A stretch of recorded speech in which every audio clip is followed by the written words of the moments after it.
I've been really blessed with many good teachers that have had deeply positive things to contribute to my life, from the ones that had the extra books in first grade to the great ones in graduate school and afterwards.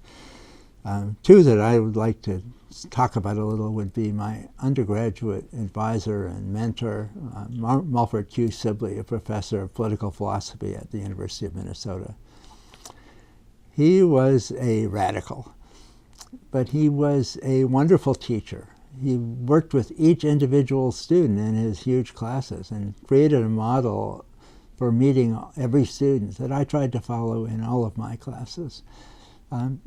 He also had a deep sense about the values and the difficulty of democratic institutions, and gave me many things to think about that went beyond what I encountered in the behavioral and more social science courses that I took that also deeply formed me.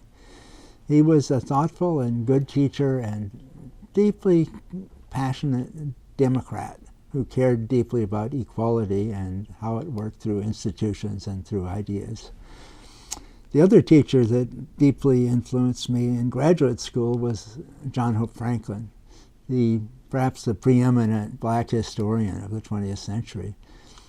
He taught courses about Reconstruction, post-Reconstruction, and his analysis of what happened to the country as it first adopted and then abandoned the goals of racial equality after the Civil War deeply influenced my thought about how history works and my determination not to follow the pattern that happened in the post-Reconstruction, where the white intellectuals in the society basically abandoned the cause of the great civil rights reforms that were written into the Constitution in the 13th, 14th, 15th Amendment and the civil rights laws that followed during the Reconstruction period.